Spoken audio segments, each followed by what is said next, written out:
conversations. This is a show you cannot miss. Watch this space to know more about all matters and all people that make Britain what it is today. Out of Britain, with me, Radhika Iyer.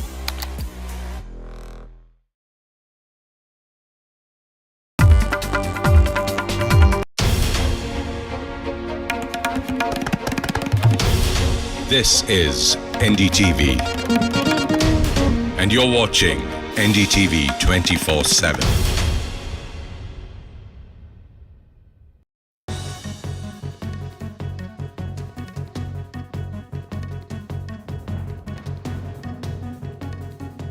Hello and welcome to this Friday edition of the World Report with me, Arjun, Samar, Mahendran. Let's take a look at what's making headlines around the world. There's been another major blow to the US-India trade talks. President Donald Trump says he will not restart negotiations with New Delhi, not until we get it resolved, he said Thursday. Now, this comes at the back of Trump unilaterally slapping massive 50% tariffs on Indian goods in retaliation to New Delhi's purchase of Russian oil. Listen in. President, just to follow up on the India tariffs, do you expect increased trade negotiations, since you've announced the 50% tariff? No, not until we get it resolved. Mr. President, just to follow up on the India tariffs, do you expect increased trade negotiations, since you've announced the 50% tariff? No, not until we get it resolved. Mr. President, just to follow up on the India. Meanwhile, US State Department's principal spokesperson Tommy Pigott has underlined that India is a strategic partner with whom Washington engages in a full and frank dialogue, and that'll continue. Listen in. What this is about is an honest, full, and frank dialogue about real concerns that this administration has, that the president has outlined very clearly, addressing those concerns through his actions. He's spoken about them, whether it's about the purchase of Russian oil, whether it's about the trade imbalance. Addressing those concerns is important. So the president's been very clear. His concerns about what he has seen from India speak for themselves. He's truthed multiple times about it. But ultimately, this is about a frank and full dialogue, and that's what it means to advance American interests. That's what it means to really have full diplomatic dialogue with partners to address concerns that we need to see addressed. What this is about is an honest, full and frank dialogue about real concerns that this administration has, that the president has outlined very clearly, addressing those concerns through his actions. He's spoken about them, whether it's about the purchase of Russian oil, whether it's about the trade imbalance.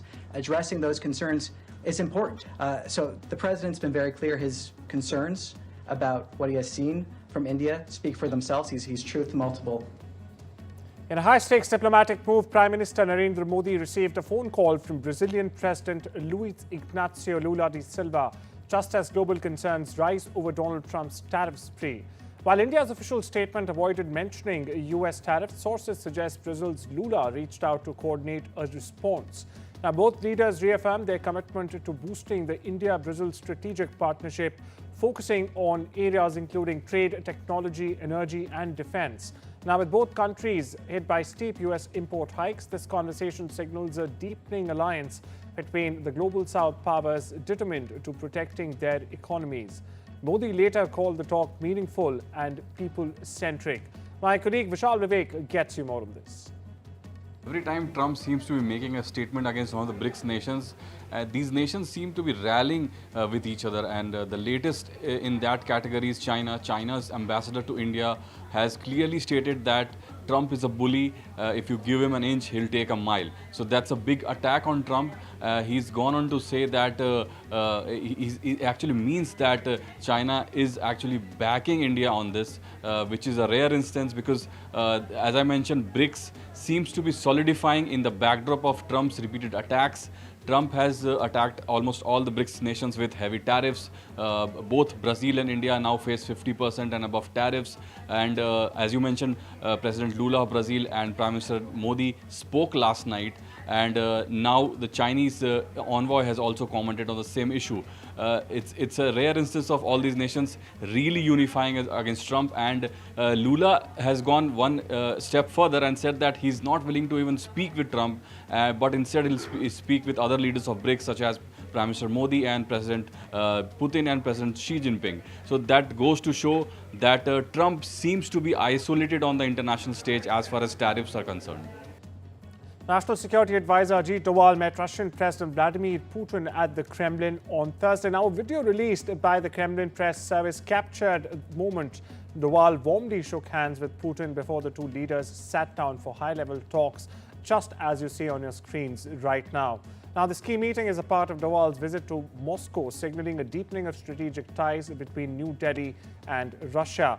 Now, earlier, Dwal also met with Russian Security Council Secretary Sergei Shoigu. The visit comes just ahead of a trip by President Putin to India later this year and amid growing tensions, needless to say, between New Delhi and Washington. In a major diplomatic development, the Kremlin says Donald Trump and Russian President Vladimir Putin will meet in the coming days. Now, Trump recently said there's a very good prospect of a summit that could in fact include Ukrainian President Volodymyr Zelensky, aiming to jumpstart stalled peace talks over the war in Ukraine. Now, Zelensky has backed the idea, while Putin called a meeting with Zelensky far off for now. Meanwhile, Trump's deadline for Russia to agree to a ceasefire or face tougher sanctions expires Friday. Talks could happen as soon as next week, possibly in the UAE for all we know. Meanwhile, Russia continues heavy airstrikes and the US has just approved fresh $200 million in new military aid for Ukraine. My colleague Vashal Wakes joins us for more on this. Vashal, what's the latest you're picking up and how might this geopolitical play, if we may call it, play out in the longer run? See, all eyes will be on this big meet, Trump-Putin meet. Whenever they meet, the date has not been confirmed yet, but the Kremlin has confirmed that the meeting indeed will take place in the coming days. They have not, as I mentioned the exact date or time or the venue of the big meeting. But whether or not this meeting will yield any results, that's the biggest question.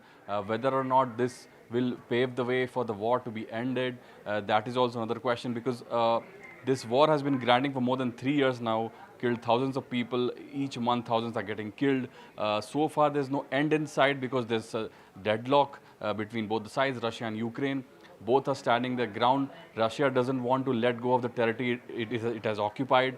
Ukraine, on the other hand, is not ready to relent. Russia has been gaining some ground in its summer offensive. Will it be willing to let go of that offensive, let go of that advantage? That is also one of the biggest questions. So far, Russian President Putin has stalled Trump on whenever the US side has tried to calm the situation down. The repeated talks have not yielded any result. This will be one of the biggest inflection points in the history of the war. But still, the larger question remains whether this war will actually be ended. Summing it up, Vishal, 3 years down the line, diplomacy still remains in the doldrums. Thank you so much for getting us the latest there. Moving on and shifting our focus to the other conflict raging in the Middle East, where Israeli Prime Minister Benjamin Netanyahu's office says the country's security cabinet has approved a plan to take over Gaza City. Now, the decision taken early on Friday, the 8th of August, for perspective, marks another escalation of Israel's 22-month offensive launched in response to Hamas's October 7th attack. Families and supporters of the hostages, meanwhile, protested in Tel Aviv and outside Netanyahu's office in Jerusalem as the security cabinet discussed these plans. Some demonstrators also chained themselves to each other and warned that the move may very well be a death sentence of their loved ones. Meanwhile, NDTV World's Vishnu Shom gets you the latest from Jerusalem. Responding to a question which I posed to him here in Jerusalem on the potential impact on people in Gaza, whether there would be an increased number of casualties if Israel were to enhance their missions in the Gaza Strip, the Prime Minister of Israel, Benjamin Netanyahu, said that Israel didn't have any plans at annexing Gaza itself. However, there would be a significant move, it appears, in the near future, which would ultimately lead to the creation of a transitional authority which would look at the entire Gaza situation. Now, that transitional authority would only be created, or Gaza itself would be handed over to the transitional authority once there was a security perimeter which was created by Israel. Now, the boundaries of that transition, of what Israel plans in terms of the security perimeter were not defined to me, but it does appear that that's something which the Israeli armed forces, the Israeli government would look at very closely once they're able to separate Hamas terrorists from innocent people in the Gaza Strip. Benjamin Netanyahu also making it clear that the situation would be much better if Hamas were to lay down their arms immediately and call for a ceasefire so that there could be a process of getting back the hostages, because that is the biggest priority of Israel. Remember, there are 50-odd hostages who are still in the Gaza Strip being held by Hamas. It's believed that the large number of them are alive. But this news of what Israel plans to do next with Gaza comes at a time when international efforts to try and bring a ceasefire in the Gaza Strip have failed. Israel has now decided to act to try and end that crisis in Gaza once and for all. The Prime Minister also making it clear to us that Hamas would not have any role in this transitional authority. In Jerusalem, with camera person Xavier Thomas, Vishnu Shom for NDTV. Now shifting focus, Indonesia, the world's most populous Muslim-majority nation, is preparing Kalang, an uninhabited island on the northwest side of the country, to treat around 1,000 wounded people from the Gaza Strip. Now, the announcement was made Thursday by Indonesia's Foreign Minister Sugiono, who, like other Indonesians, uses one name only. Now, the minister said that Indonesia was looking at Kalang as a place to treat Palestinians because the island was used as a COVID treatment center recently, with the infrastructure already in place there. Here's more. Kita bersedia untuk merawat sampai 1.000 anak-anak ataupun korban terluka yang membutuhkan perawatan medis. Tentu saja dengan satu setujuan dari seluruh pihak terkait di sana, setujuan dari negara-negara tetangganya langsung, Jordan, Mesir, dan tentu saja otoritas Palestina sendiri. Dan dalam rangka persiapan itu kita juga menyiapkan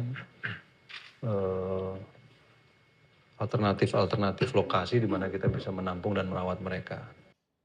We shift our focus westwards, viewer, where the Trump administration is doubling to $50 million reward for the arrest of Venezuela's President Nicolas Maduro, accusing him of being one of the world's largest narco-traffickers and working with cartels to flood the U.S. with fentanyl-laced cocaine.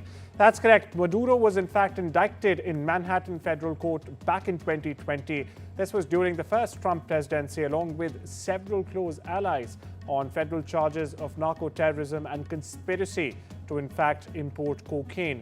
Now, at the time, the U.S. offered a $15 million reward for his arrest. That was later raised by the Biden administration to a whopping $25 million. The same amount the U.S. offered for the capture of Osama bin Laden following the September 11, 2001 attacks. For perspective.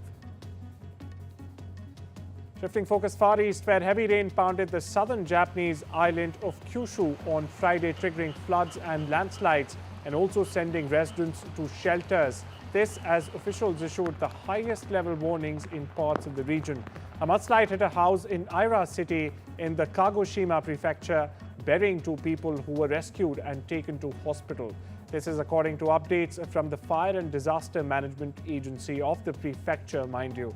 Now, the agency issued evacuation advisories to over 360,000 people in the Kagoshima prefecture and the neighboring Miyazaki. Television footage shows muddy water gushing down swollen rivers. Meanwhile, in Kirishima, floodwater was up to knee level at a shopping mall. That's the latest update we're getting for you right here on the World Report. Meanwhile, torrential rains have caused severe flooding and mudslides in northwestern China's Gansu province since Thursday afternoon. This has forced evacuations that's also prompted large-scale rescue operations. In the Linahui Autonomous Prefecture, authorities relocated 32 residents overnight as rising floodwaters threatened homes. Meanwhile, Doxiang County saw roads destroyed by mudslides, with police working to rescue trapped residents, as you see on your screen right now. The region remains under heavy rainfall, with the Kangale and other counties issuing red alerts for heavy rain. China's most severe weather warning, as some areas are expected to receive over 100 millimeters of accumulated rainfall by Friday evening. Over in the neighborhood, Japanese warship docked in New Zealand on Friday for the first time in almost 90 years. Now, this comes amid efforts by Tokyo to deepen its strategic ties in the South Pacific Ocean. Two destroyers with over 500 crews sailed into Wellington Harbour, accompanied by New Zealand Navy ship HMNZS Canterbury. Now, the JS ISE and destroyer JS Suzunami were on an Indo-Pacific deployment and arrived from Sydney, where Japan's military took part this month in war games involving New Zealand, Australia and other countries. The Wellington visit, meanwhile, was ceremonial, but it comes as Japan has increasingly sought to deepen bilateral military cooperation amid ongoing regional tensions. Now, Japan's only treaty ally is the United States. Here's more. Our defense forces are developing the cooperative work, not only with New Zealand and Australia, but also with many Pacific Island countries. So, main goal is a free and open in the Pacific. More Americans are now viewing China as a competitor rather than an enemy. This is according to a private survey conducted by One Third Way. It's a US national think tank. For perspective, now the 2025 survey shows that the share of Americans who see China as competitor increased from 34% in 2023 to 42% in 25. The proportion of Americans taking hostile attitudes toward China, in fact, has dropped from earlier 36% in 23 to 29% this year. Now, as a result of this, more than half of the respondents to the survey now favor cooperation over standing up to China. The share increased by 20%, flipping the overall policy preference.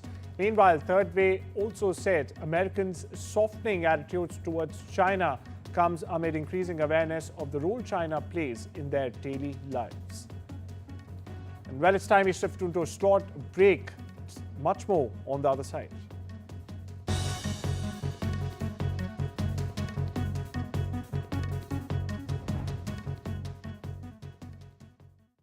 Someone's happy. Get that lucky cow feeling with luckycowbingo.com/bingo, the site that's bursting with beautiful bingo games. 75 ball bingo, even 90 ball bingo. Fill your bingo boots today. Get that lucky cow feeling at luckycowbingo.com/bingo or download the Lucky Cow Android app from the Play Store. No child should suffer the torture of trachoma, but so many are in pain right now. Nananga's lashes have turned inwards. They rip and tear away at his eyes. Pamelo's sight could be gone forever. He's just 3 years old. Kofanga screams for his mother. His eyes are so infected that he can't even see her. For so many children in the world's poorest countries, trachoma is torture. It's a painful infection often spread by flies, and it's destroying children's eyesight. But it could be stopped if you help today.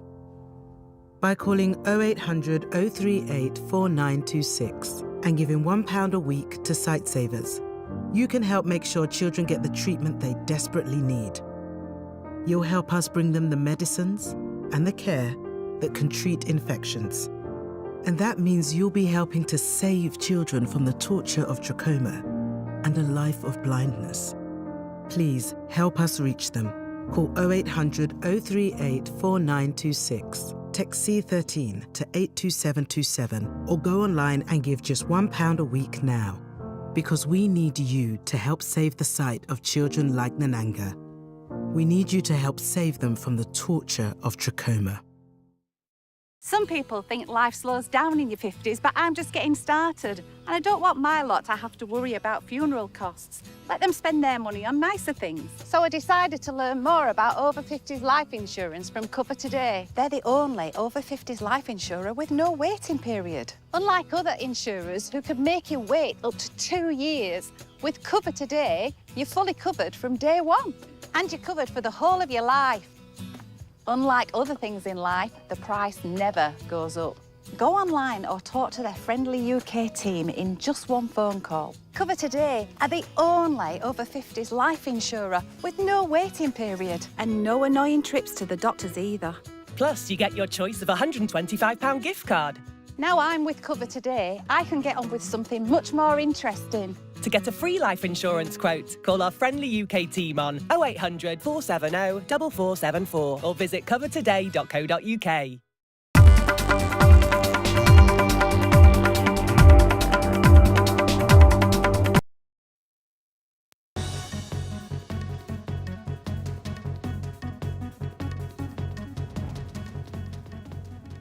Welcome back. You're watching The World Report. Now we shift our focus to updates from the world of business, where OpenAI has launched ChatGPT-5, its latest AI chatbot, claiming it can deliver PhD-level expertise in coding, writing, and more. CEO Sam Altman calls it smarter, faster, and more useful than ever before. He in fact says GPT-5 feels like talking to an expert, not just a student. The new model is designed to give more accurate answers and fewer made-up responses, also known as hallucinations.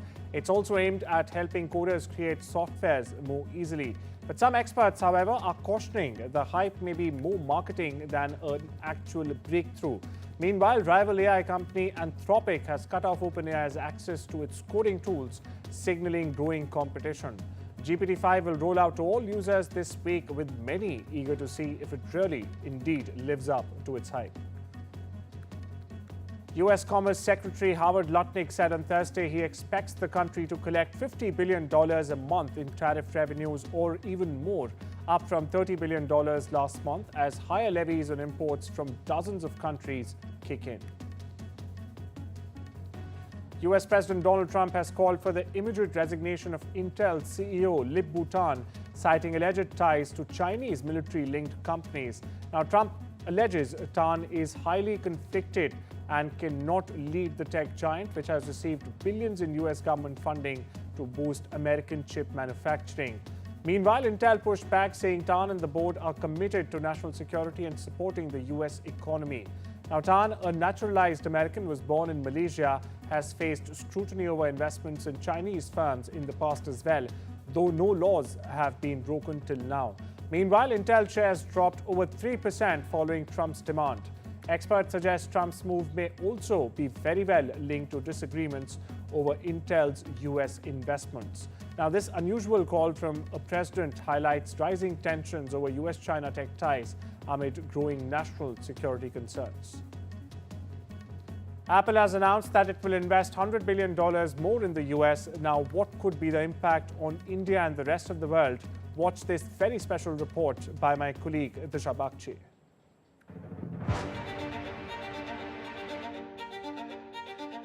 It seems Tim Cook is the new golden apple of Trump's eye.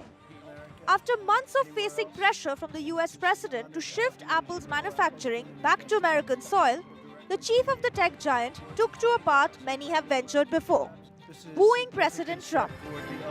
Visiting the Oval Office, Cook didn't show up empty-handed. Along with announcing a fresh $100 billion investment in US manufacturing, he brought a unique golden gift, a piece of iPhone glass mounted on a 24-karat gold base. Today, Apple is announcing that it will invest $600 billion, that's with a B, in the United States over the next 4 years. That's $100 billion more than they were originally going to invest. And this is the largest investment Apple has ever made in America and anywhere else. And it's just an honor to have you. As you know, Apple's been an investor in other countries a little bit. I won't say which ones, but a couple. And they're coming home. President, we took that challenge very seriously. I'm glad to be here with you today, and I'm very proud to say that today we're committing an additional $100 billion to the United States, bringing our total U.S. investment to $600 billion over the next 4 years. While it seemed like a simple glass disc, it signaled Apple's Make in America commitment and scored a big win in Trump's tariff war. Trump's new 50% levies on India have left out smartphones, a crucial factor given India recently surpassed China to become the largest exporter of iPhones to the US. Apple will also dodge incoming new tariffs on semiconductors, since it committed to building iPhone components in the US. While these high tariffs no longer spell trouble for Apple, they still hurt the tech giant, with Cook saying tariffs will likely cost the company $1.1 billion this quarter alone. In India, the tariff bite won't spoil the Apple harvest, as manufacturers have remained firm, going ahead with plans to produce the next iPhone in India.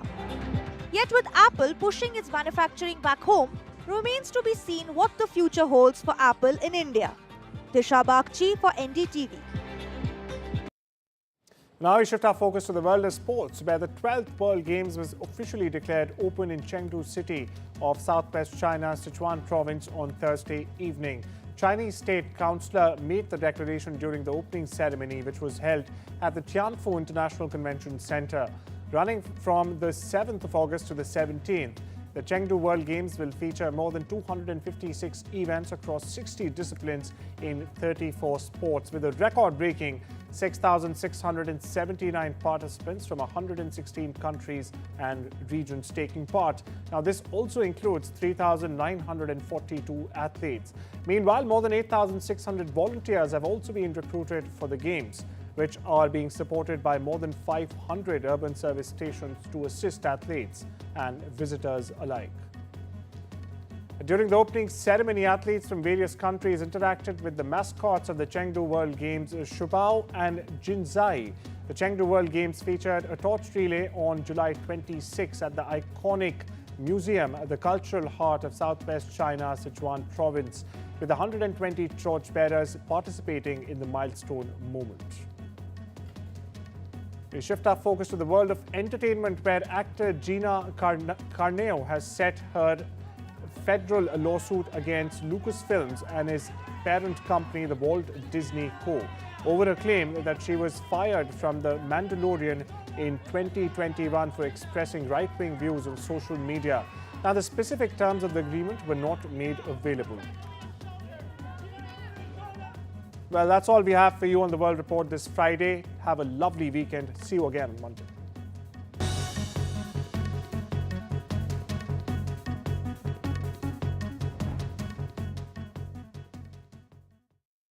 Someone's happy. Get that lucky cow feeling with luckycowbingo.com/bingo. The site that's bursting with beautiful bingo games. 75 ball bingo. Even 90 ball bingo. Fill your bingo boots today. Get that lucky cow feeling at luckycowbingo.com/bingo or download the Lucky Cow Android app from the Play Store. This is an urgent appeal from UNICEF UK. Children in Gaza are in critical need of food, water and medicine, and we need your help. UNICEF is working non-stop, providing life-saving medical supplies, clean water and fuel to keep services running. But we can't do it without you. Search UNICEF Gaza online or text Gaza to 84901 and help bring hope for children caught in this devastating crisis.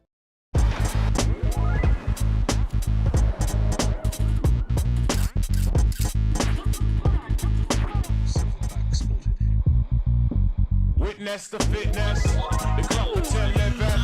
One hope, one quest. Tomorrow starts tonight. IKEA, the wonderful everyday. With Post Office Over 50s life cover, enjoy peace of mind knowing your family will receive a guaranteed payout when you're gone. UK resident 50 to 80, your guaranteed acceptance. No health checks and from just £1.15 a week.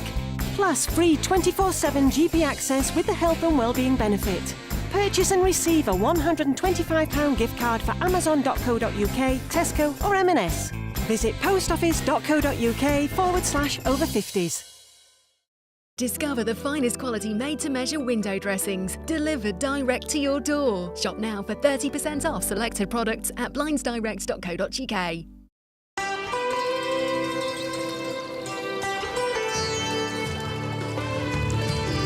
Sometimes it's the little things that remind us of them.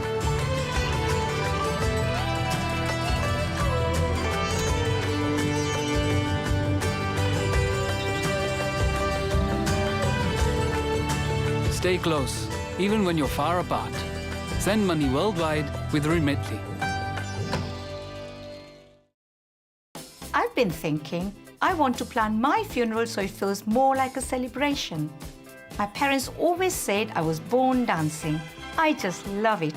Bhangra, disco, even line dancing. So when my time comes, I want to have music, dancing, the lot.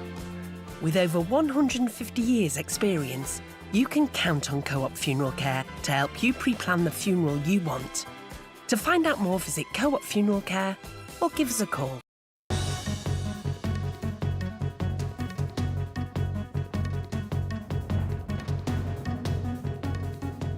Hello and welcome to this Friday edition of the World Report with me, Arjun, Samar, Mahendran. Let's take a look at what's making headlines.